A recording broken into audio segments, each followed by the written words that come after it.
Olá a todos, sejam muito bem-vindos. Hoje eu gostaria de compartilhar uma ministração da parte do nosso Deus com a sua vida, para que abençoe a sua vida, te dê um novo ânimo, um novo fortalecimento sobre tudo aquilo que você está vivendo. Nunca se esqueça, Deus está sempre com os seus olhos voltados para você e com vontade de te ajudar. Ele nunca desiste das nossas vidas, Ele continua investindo em nossas vidas, independente daquilo que aconteceu, ou que acontece, ou que vai acontecer. O seu amor está sempre sobre nós e as suas misericórdias se renovam a cada manhã.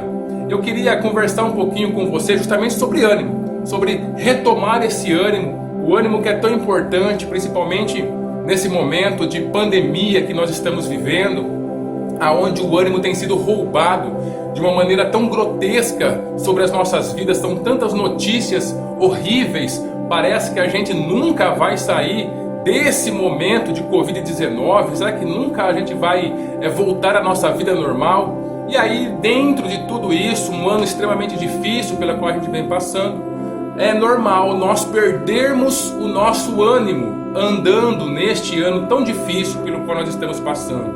Mas o que você precisa saber é que Jesus, Ele tem um novo ânimo para as nossas vidas. Ele tem como encher esse nosso tanque, porque o ânimo é combustível, então encher o nosso tanque de ânimo, de força, para que a gente continue lutando, para que a gente continue vencendo, acreditando que Ele pode trazer a solução que nós estamos procurando. Para isso, eu queria chamar a sua atenção para aquele trecho nas Escrituras Sagradas que está escrito em Mateus, no capítulo de número 9, do versículo 1 ao versículo 8. Hoje eu vou ler com você, é a cura de um paralítico lá em Cafarnaum, onde Jesus morava, para que você entenda um pouquinho como Deus ele tem um novo ânimo para as nossas vidas, como Ele pode trazer esse fortalecimento para as nossas histórias. Primeira coisa, vamos lá, vamos ler. Está escrito assim: E, entrando no barco, passou para a outra margem e chegou à sua cidade. E eis que lhe trouxeram um paralítico deitado numa cama. E Jesus, vendo a fé deles, disse ao paralítico: Filho, tem bom ânimo, perdoados te são os teus pecados. E eis que alguns dos escribas diziam entre si: Ele blasfema. Mas Jesus, conhecendo os seus pensamentos, disse: Por que pensais mal em vosso coração? Pois o que é mais fácil, dizer ao paralítico: perdoados te são os teus pecados, ou levanta-te e anda? Ora, para que saibais que o Filho do Homem tem na terra autoridade para perdoar pecados, disse então ao paralítico: levanta-te, toma a tua cama e vai para a tua casa. E levantando-se foi para a sua casa. E a multidão, vendo isso, maravilhou-se e glorificou a Deus que dera tal poder aos homens. Essa cura que Jesus fez acontece lá em Cafarnaum. É aquela cura aonde 4 amigos, também tem no texto em Marcos capítulo 2 do 3 ao 12, Lucas 5 do 18 ao 36, aonde eles descem por cordas um paralítico na frente de Jesus. Eles destelham a casa onde Jesus estava, que era provavelmente a casa do próprio Jesus, e eles descem esse paralítico na frente de Jesus. E aí Jesus tem ele toma essa atitude de devolver o ânimo para aquele paralítico, perdoar os seus pecados e por fim curar a sua paralisia. Queridos, eu queria pensar um pouquinho sobre esse texto com você e espero que algumas dessas reflexões sirvam para o momento que você vem passando. Eu não acredito em nada por acaso, eu tenho plena certeza de que quem acessar esse vídeo é realmente algo que Deus preparou para você, para a sua semana, para o seu momento, para trazer um novo ânimo para você, para trazer algumas respostas que você está precisando. A primeira coisa que eu quero compartilhar com você é que muito provavelmente aquela casa onde Jesus estava era a casa de Jesus, a sua própria casa. E aquele paralítico, ele teve que descer daquela forma porque não tinha lugar mais para entrar com o paralítico, não tinha lugar mais para entrar na casa de Jesus. E isso era tão verdade que dentro da casa de Jesus estava ele, os seus discípulos, estavam outras pessoas, inclusive os fariseus, inclusive os escribas, como a gente vê aqui na passagem. Estavam todos lá dentro da casa de Jesus. Jesus poderia ter sido um pouco mais seletivo em quem ele deixa entrar em sua casa. Mas com Jesus não é assim. Ele nunca faz acepção de pessoas. Ainda que as pessoas que estejam próximo dele estão lá apenas para colher alguns defeitos. Mas ele continua acreditando que as suas palavras, que a sua presença, que as suas atitudes vão fazer com que aquela pessoa remova todas as barreiras do seu coração e se entregue àquele momento tão especial de salvação, de graça, de estar próximo a ele. Jesus ele recebia todos os tipos de pessoas, desde o marginalizado até toda aquela classe de religiosos e dentro da sua própria casa. Jesus nunca faz acepção de pessoas. Por isso, eu achar que de alguma forma Deus, Jesus está me punindo por algo que eu fiz de errado, não está me vendo, não está comigo, me abandonou nesse tempo de pandemia, é um grande erro. É uma grande mentira de Satanás que é aceita pelo nosso eu orgulhoso e começa então a causar todo tipo de problema dentro de nós. A primeira coisa que eu quero deixar na sua vida, querida, é que Jesus, independente do que você fez, independente do momento que você vem vivendo, ele sempre te aceita dentro da sua casa. Jesus ele nunca vai colocar uma barreira para que algum tipo de pessoa fique do lado de fora. A gente pode ver por todo esse tempo que ele passou aqui na terra, ele se encontrando com prostitutas e curando essas prostitutas, o marginalizado, o leproso, os coletores de impostos lá na casa de Mateus, e aqui também os fariseus. Ele não faz acepção de pessoas. Ele quer que todos ouçam a palavra que vem do reino de Deus. Por isso, querido, acredite, Deus ainda te espera de braços abertos. Ele ainda quer ter um momento especial com você de cura, de libertação para a sua vida. E aí, continuando esse texto, nós percebemos que aqueles homens trazem então aquele paralítico para, através de descendo ele na frente de Jesus, ele fosse curado. Aqui eu queria te chamar a atenção para uma outra coisa, um outro momento que Jesus também fez. Você já imagina? Você está na sua casa, lá conversando com um monte de pessoa, e de repente alguém começa a destelhar a sua casa, e aí desce uma pessoa segurada por cordas, desce lá na frente de Jesus. Como que você se sentiria? Eu acredito que a nossa reação era falar: ô, vocês aí no teto, o que vocês estão fazendo? Vocês estão quebrando o meu telhado, vocês estão destelhando o meu telhado, mas que coisa que vocês estão fazendo? Nem pediram autorização nem nada e estão fazendo isso. Mas no texto, muito pelo contrário, a gente não vê que Jesus ele acusa as pessoas de estarem destruindo o seu telhado. Ele fala assim, olha, e vendo Jesus a fé deles. Os olhos de Jesus, querido, sempre estão procurando onde está a nossa fé. Jesus não se preocupa com as coisas materiais como nós nos preocupamos. Ele sabe que tudo isso que está aqui é efêmero, é passageiro, é transitório. De repente a gente está procurando alguma solução para a nossa vida, mas a gente fica tão focado naquilo que é transitório, naquilo que é passageiro, naquilo que vai acabar com essa vida, que a gente não percebe a questão do médio e longo prazo. A gente não percebe que a nossa vida não é um momento e sim uma história. A gente não percebe que tem muito mais coisas importantes para eu me preocupar do que simplesmente com aquele momento, com coisas materiais tão pequenas. Queridos, nós precisamos entender que Jesus ele está sempre procurando a fé. Mesmo quando destelharam a casa dele, a preocupação dele não era: eu vou ter que passar na casa de material para construção, vou ter que chamar um pedreiro, ai meu Deus, o que está acontecendo, vou ter que gastar dinheiro. Não, a preocupação dele era com a fé daquelas pessoas, com a fé daquele paralítico, com a fé daquelas pessoas que estavam ajudando aquele paralítico a chegar. Ele sempre olha para a nossa fé, para o local correto. Talvez é o nosso foco que está perdido em meio a tudo isso que nós estamos vivendo, querido, e está no lugar errado.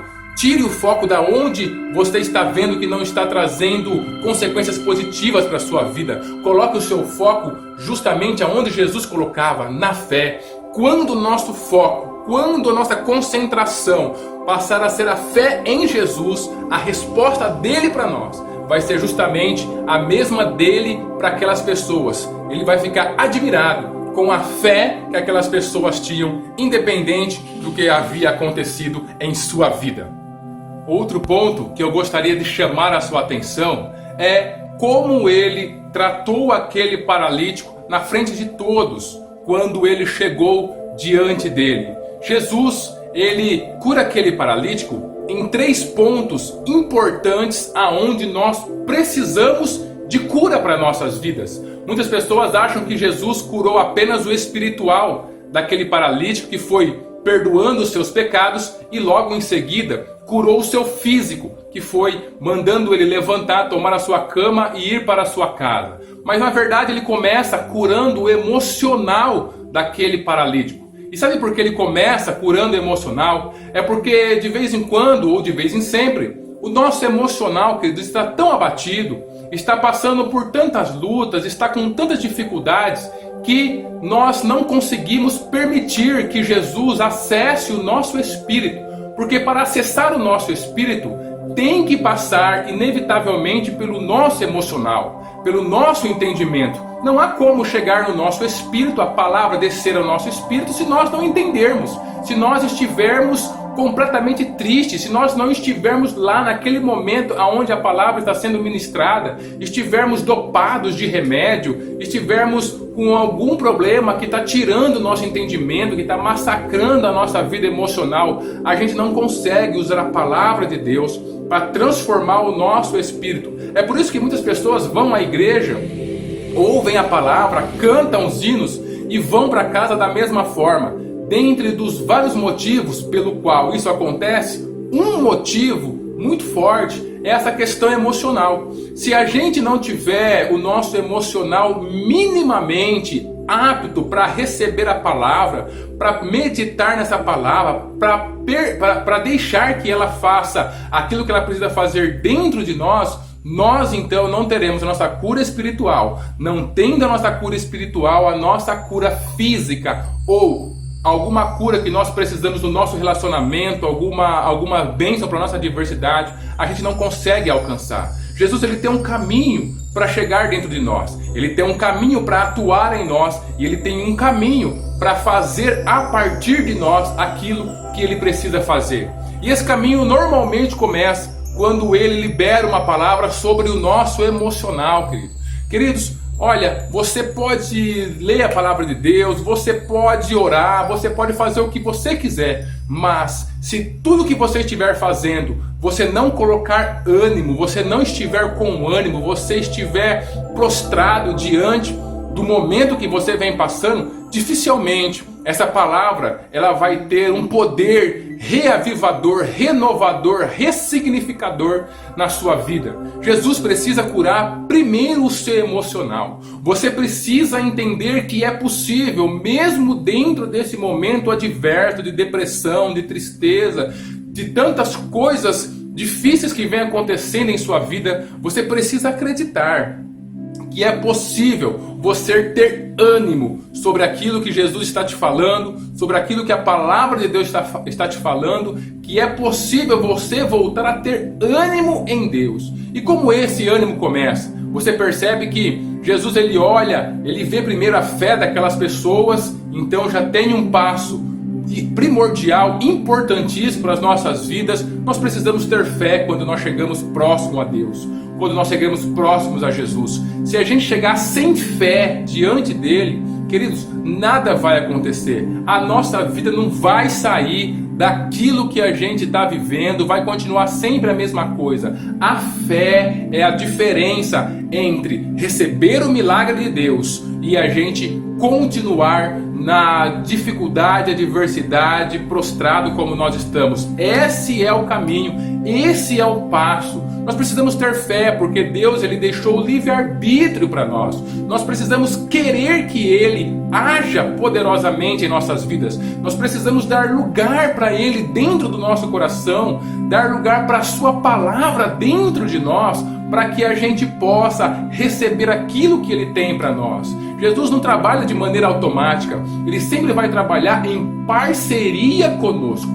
Quanto mais fé, quanto mais eu abrir o meu coração, quanto mais eu confiar nele, daquilo que a sua palavra está falando, nas suas promessas, mais rápido as coisas vão acontecer em minha vida. Quanto mais dificuldade eu tiver, Quanto mais eu chegar diante dele completamente sem ânimo, prostrado, sem fé, mais as coisas vão se tornar difíceis na minha vida. E a gente corre um risco muito grande ainda de, além de não conseguir aquilo que nós precisamos, nós nos frustrarmos com Deus. Poxa, eu estou indo na igreja, eu estou lendo, eu estou fazendo aquilo que eu preciso, mas eu não consigo encontrar a paz, eu não consigo encontrar um ânimo ou ter o meu problema resolvido. Por quê?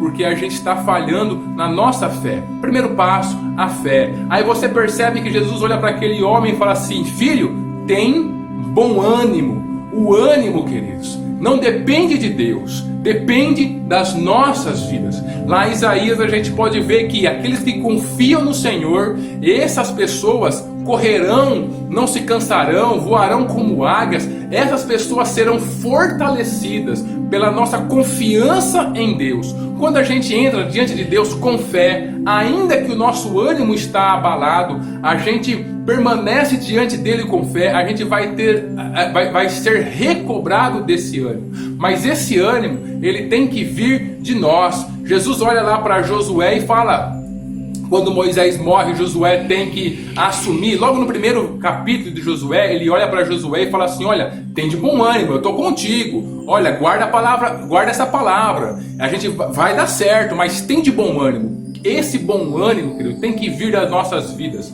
Bom ânimo não tem a ver, como nós pensamos muitas vezes, com um caráter sentimental nosso, ou um caráter muitas vezes do entendimento nosso. Ter bom ânimo é uma decisão. Eu decido enfrentar isso que eu preciso enfrentar com bom ânimo. Quais são as minhas ferramentas para isso? Primeiro, a fé em Deus, a confiança no Filho de Deus, a confiança na sua palavra, a confiança nas suas promessas. A partir dessa confiança, e eu não estou falando aqui de uma fé muito grande, de uma fé que tem que ser gigantesca no mundo inteiro. Queridos, a fé que nós precisamos, como o próprio Jesus falou, é do tamanho de um grão de uma mostarda. Você já viu o tamanho do grão de uma mostarda? É algo extremamente pequenininho, mas com essa fé, abraçado com essa fé, firme nessa fé, eu vou ter o meu ânimo recobrado. Quando o meu ânimo começa a ser recobrado, eu confio em Deus, eu começo a receber o fortalecimento, eu começo a visualizar as situações da minha vida e enfrentar essas situações com ânimo. Pronto, eu abri a porta emocional para duas curas importantíssimas em minha vida, que é a cura espiritual e a cura física daquilo que eu preciso. Enquanto eu não tomar consciência de que eu tenho que tomar uma decisão de enfrentar a minha vida com ânimo, de que eu tenho que tomar uma decisão de acreditar naquilo que Jesus é, naquilo que Deus é na minha vida, no Espírito Santo que está dentro de mim e naquilo que a palavra de Deus fala, a porta da solução da minha vida sempre vai ficar fechada. Quando eu decido ter ânimo, confiar em Deus, ter fé em Deus, essa porta do ânimo é aberta para soluções espirituais que Deus tem para a minha vida e para soluções físicas que Ele tem para a minha vida. Importantíssimo, não viva sem ânimo, queridos. Não abra mão de ter ânimo. Eu sei que a nossa vida de vez em quando ela se torna um grande peso insuportável sobre nós. Você precisa de ajuda? Procura uma igreja. Você precisa de ajuda? Vai para o seu quarto, ora, fala com pessoas. Não fique sofrendo sozinho. Não espere o tanque do seu ânimo chegar à posição zero. Aí você não vai conseguir se levantar realmente. A vida com Deus é uma vida de parceria. Jesus nunca fez mágica quando ele esteve aqui e nenhum milagre de Jesus é mágica. O milagre de Jesus, ele é de uma forma definida. Ele precisa de um ponto de acesso na nossa vida que é a fé. A fé que produz o quê? Ânimo. Eu preciso olhar para as promessas de Jesus com ânimo, sabendo que ele tem a resposta que eu preciso. É a partir do ânimo na minha vida, com o meu combustível, com o meu tanque de combustível de ânimo cheio, que ele vai começar, que eu vou começar a ver os milagres dele em minha vida. A primeira coisa que Deus cura a paralisia daquele homem não é as suas pernas, não é o seu corpo, não é nem mesmo o seu espiritual, é o ânimo. Porque ele sabe que se aquele homem tiver ânimo, tudo vai ser possível para ele. A primeira coisa que Deus faz, que Jesus faz, é curar o ânimo. E Ele quer curar o seu ânimo hoje. Ele quer dar um ânimo renovado para você. Ele quer trazer você a consciência de que você tem que encarar o ânimo como uma decisão. Eu decido encarar essa nova semana, encarar este momento na minha vida, encarar esse problema no meu relacionamento com ânimo, de que vai dar certo, de que as coisas vão acontecer. E isso faz parte do seu livre-arbítrio. Quando você decidir encarar com ânimo, com fé, as situações da vida, prepare-se. O milagre está muito próximo de acontecer em sua vida. E com o ânimo pronto, a porta do milagre está aberta. Então, a próxima coisa que Jesus faz, Ele cura o espírito desse homem. Perdoados estão os seus pecados. Ele curou a paralisia emocional dele, que foi mandando ele ter ânimo. Filho, tem de bom ânimo, tem ânimo, porque as coisas vão mudar na sua vida. Curou a paralisia emocional. Depois disso, ele cura então a paralisia do espírito, queridos. Muitas vezes a gente não consegue progredir na vida, a gente não consegue conquistar aquilo que nós precisamos, ou mesmo andar na velocidade que Deus tem para nós, para as conquistas e sonhos em nossas vidas. É porque a gente vem levando uma carga muito grande de pecados, uma carga muito grande de culpa, que vai fazendo com que as nossas costas fiquem arriadas, com que a gente fique preso a determinados momentos no passado, a determinadas coisas que estão acontecendo em nossa vida, querido. Nós precisamos nos livrar de todo tipo de pecado em nossas vidas. A primeira coisa que eu faço para me livrar dos pecados, como nós sabemos, é entregar a nossa vida para Jesus Cristo, ter um encontro pessoal com Ele. Se você ainda conhece pessoas, ou se mesmo você ainda não entregou a sua vida para Jesus, você precisa fazer isso. Não é frequentar a igreja, não é ser batizado, não é ter um trabalho religioso dentro da igreja, mas é o inicial, entregar, ter um encontro pessoal com um Salvador pessoal. Aí sim você está perdoado dos seus pecados, querido. E mesmo na nossa vida, no nosso dia a dia, nós vamos cometer alguns erros. Nós temos que entender que a partir de Jesus a nossa vida não vai passar a ser perfeita. Não existe essa questão aí do evangelho fácil, não. Nós vamos ter que enfrentar de frente realmente os nossos problemas, as nossas fraquezas, as nossas adversidades. E como a gente faz isso? Sempre, queridos, entendendo que se há algum pecado em minha vida, eu preciso confessar esse pecado. Nós não progredimos, nós não crescemos, nós não nos desenvolvemos debaixo do peso da culpa. Nós precisamos entender que fomos perdoados, nós precisamos pedir perdão a Deus e nos sentir perdoados. Deixar a culpa de lado para que a gente consiga enfrentar os desafios que estão à nossa frente. Por isso, a necessidade que aquele homem tinha de ser primeiro curado no seu ânimo, na sua vida emocional, e depois, em sequência, curado na sua paralisia espiritual. Quando nós somos curados da nossa paralisia espiritual, uma transformação incrível de Deus fica à nossa disposição. Porque muito diferente do que muitas pessoas pensam e chegam à fé esperando que Deus resolva o problema pelo qual ele está passando externamente, a proposta de Deus é muito simples, é começar de dentro para fora. O mover de Deus sempre vai começar primeiro no meu interior, no meu espírito. A partir do momento que Ele achou a porta de entrada, que é pela minha vida emocional, eu aceitei a verdade dele, eu tive ânimo, ainda que outras áreas da minha vida emocional estejam comprometidas, mas eu me levantei com ânimo, com o restinho de forças que eu tinha, com a fé do tamanho de uma semente de mostarda, e eu fiquei diante dele, tudo o que ele precisa. E a primeira coisa que ele vai começar a curar, a nossa vida espiritual, vai tirar os nossos pecados. Nós temos que ser perdoados. Não existe como um ser humano ele conseguir vencer aquilo que ele precisa sem sentir-se perdoado. Perdoado por Jesus, perdoado por si mesmo, sem o peso da culpa, descansando realmente naquilo que Jesus fez na cruz do Calvário por nós. Queridos, se hoje há algum pecado sobre a sua vida, que vem te incomodando, que vem trazendo culpa, você tenta avançar, mas você lembra daquilo que ficou para trás, olha, vai tratar isso diante de Jesus. Ache uma pessoa que você confia nessa pessoa, não pode ser qualquer pessoa, mas uma pessoa que é um cristão sério, para você confessar aquilo que aconteceu. Deixe o pecado de lado, permita que primeiro a sua vida espiritual seja ressignificada, seja alinhada com o reino de Deus, entre em convergência, em convergência com o Espírito Santo, em órbita com o Espírito Santo, e aí você vai começar a ter fazer uma revolução na sua vida, porque muito provavelmente quando nós temos, querido, a nossa vida interior, ela está cheia de culpa, a gente não sente que foi perdoado, a nossa visão fica comprometida. E a forma como eu olho o problema aqui fora, ela tem total força sobre a minha vida.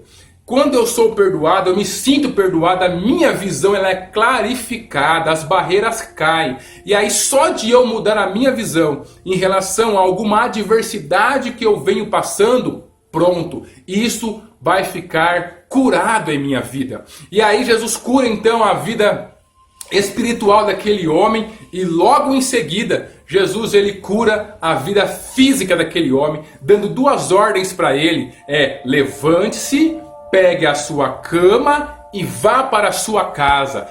O propósito de Jesus sempre vai ser te colocar de pé. Jesus quer dar uma vida para você de dignidade. Ele quer fortalecer o seu valor, por isso levante-se. Não fique prostrado, não viva prostrado. Por isso a ordem de Jesus: levante-se, curando de toda paralisia. Uma paralisia que foi curada da vida emocional, da vida espiritual e agora da vida física. Aquele homem durante muito tempo de sua vida esteve paralisado em todas as áreas da sua vida. Não só no seu corpo, mas todas as suas áreas ficaram paralisadas. Agora, sobre cada área da sua vida, Jesus estava falando: levante-se, assuma quem você é, assuma a sua identidade, o seu valor, a sua dignidade. Segunda coisa que ele falou: levante-se e tome a sua cama. O que é tomar a nossa cama, querido? Tomar a nossa cama é assumir as responsabilidades que nós temos por causa daquilo que aconteceu em nossa vida. Ninguém vai ser curado,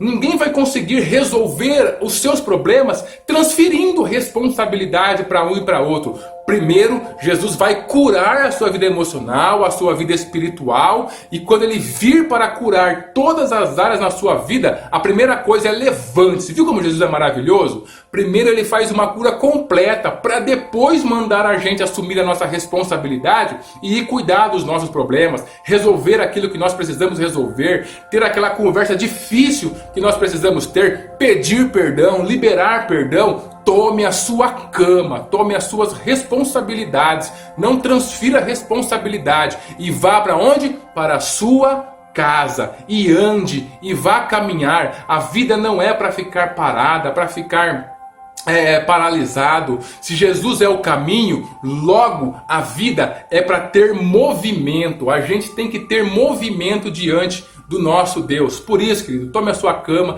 e vá para a sua casa, e vá para o lugar aonde você precisa da cura de Deus, aonde você precisa da solução de Deus, levar a solução. Seja você a solução para a sua casa.